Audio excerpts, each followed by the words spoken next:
Hello बच्चों, 8th class. आज एकादश पाठ सावित्रीबाई फुले के बारे में पढ़ने जा रहे हैं।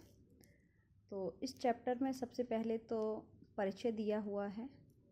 शिक्षा हमारा अधिकार है, शिक्षा के विषय में बताया है इस चैप्टर में।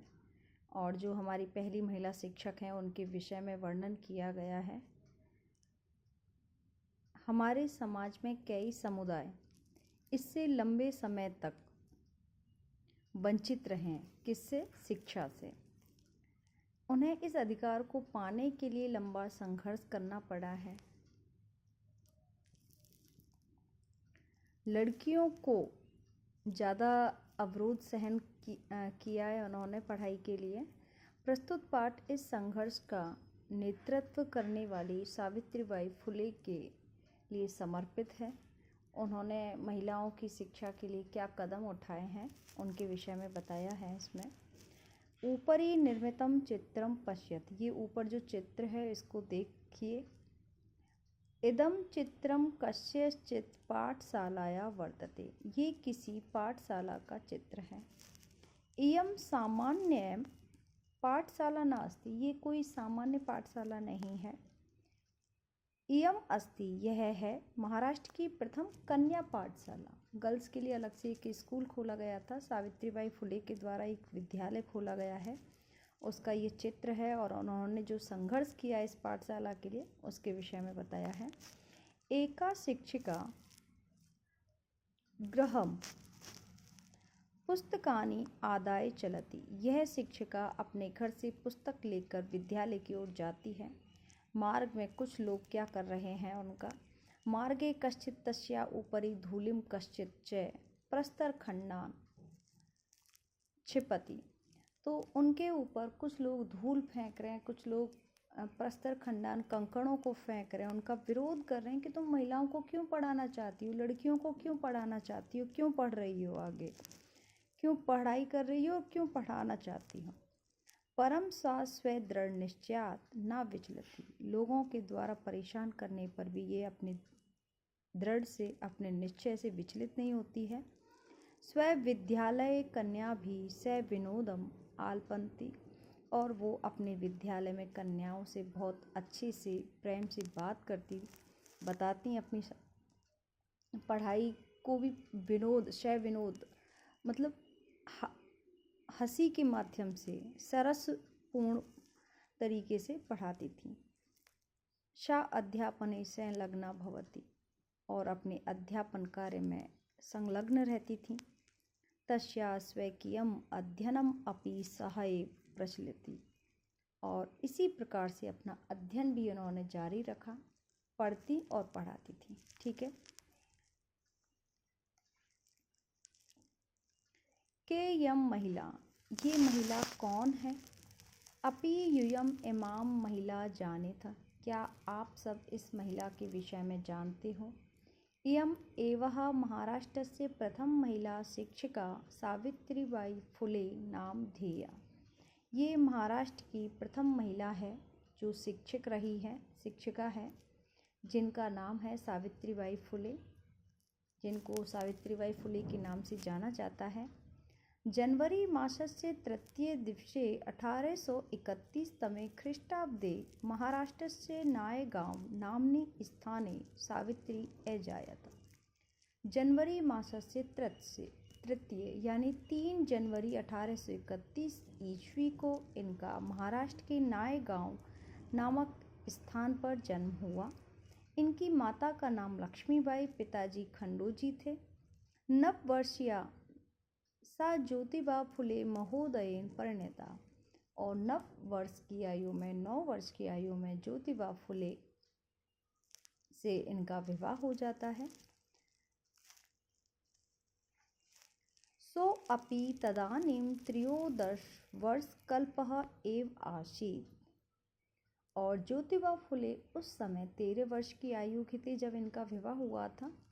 यतो ही सह स्त्री शिक्षाया प्रबल समर्थक आसीत्, और ज्योतिबा फुले कैसे थे, स्त्री शिक्षा के समर्थक थे, प्रबल समर्थक थे। अतः इसलिए सावित्र्या मन से स्थिता अध्ययन अभिलाषा उत्सम प्राप्तवती, इसलिए सावित्री के मन में जो अध्ययन के प्रति अभिलाषा थी उसको प्रोत्साहन मिला। ज्योतिबा फुले ने समर्थन किया है और प्रोत्साहित किया है सावित्रीबाई फुले को। इतः परं साग्रहम् आंग्लभाषाया अपि अध्ययनं कृतवती, और इन्होंने आंग्ल भाषा का भी अध्ययन किया। 1848 तमे ख्रीष्टाब्दे पुणे नगरे सावित्री ज्योतिबा महोदयेन सह कन्यानां कृते प्रदेशस्य प्रथमं विद्यालयम् आरभत। 1848 में पुणे नगर में सावित्री और ज्योतिबा महोदय ने कन्याओं के लिए प्रदेश का प्रथम विद्यालय आरंभ किया। ठीक है। तदानीं सा केवलम 17 वर्षीया आसीत, और उस समय उनकी केवल आयु कितनी थी? 17 वर्ष की आयु थी। 1851 तमे ख्रीष्टाब्दे अस्पृश्यत्वात् तिरस्कृतस्य समुदायस्य बालिकानां कृते पृथक्तया अपर विद्यालय प्रारब्ध। 1851 ईस्वी में जो अस्पृश्यता से जूझ रहे थे, जिनको छुआछूत की वजह से अलग कर दिया जाता है, ऐसी बालिकाओं के लिए भी अलग से एक विद्यालय खोला गया उन्होंने, कि शिक्षा से कोई भी वंचित नहीं रहे, सभी बालिकाएं पढ़ने आए।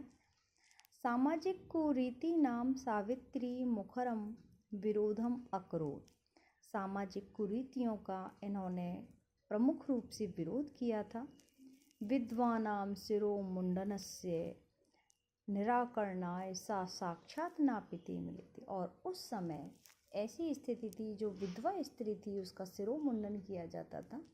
तो सिरोमुंडन जो किया जाता था, तो नाइयों से मिलकर इन्होंने सिरोमुंडन की जो प्रक्रिया थी उसको बंद करवाने की कोशिश की।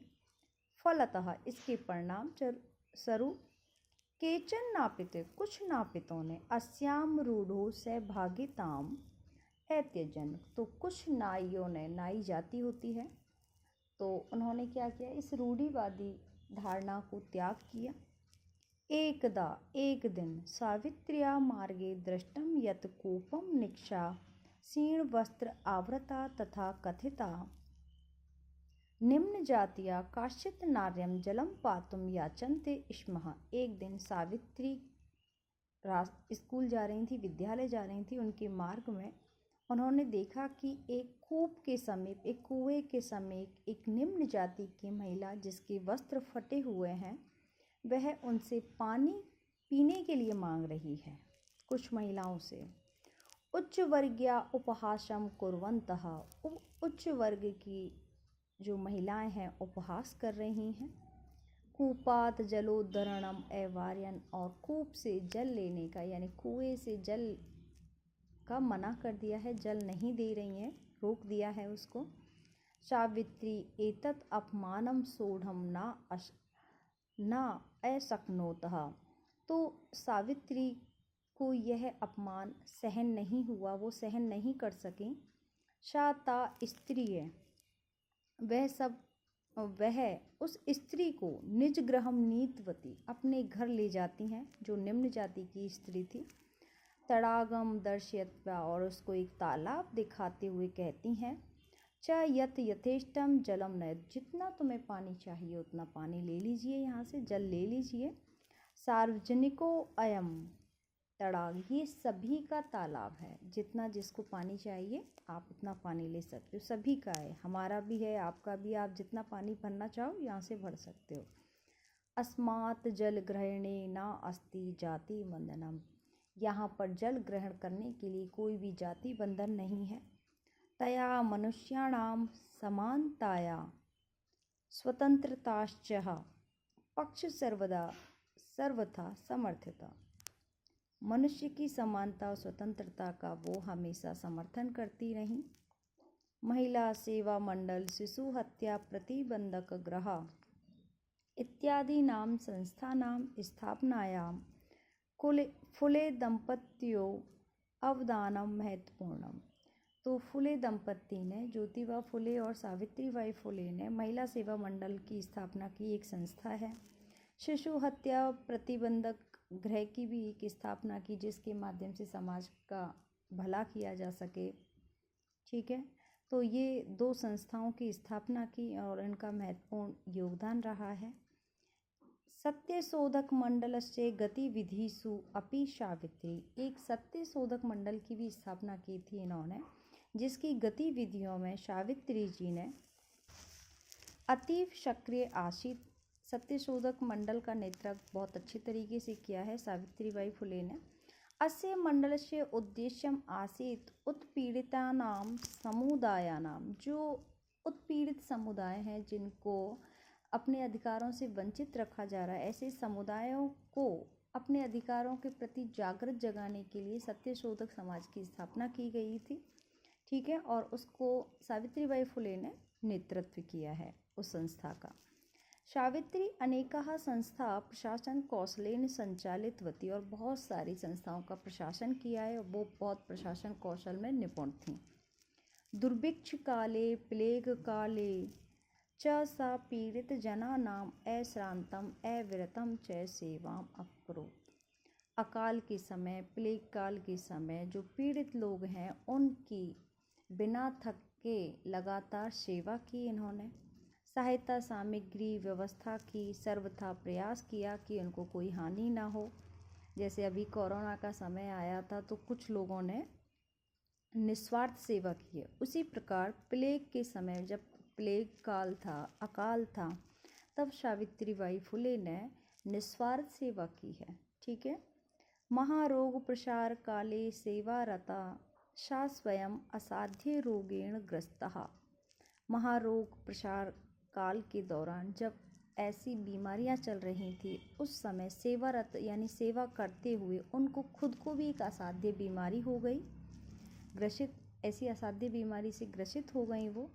1897 तमे ख्रीष्टाब्दे निधनम गता, और अंत में 1897 ईस्वी में उस बीमारी की वजह से उनका निधन हो जाता है।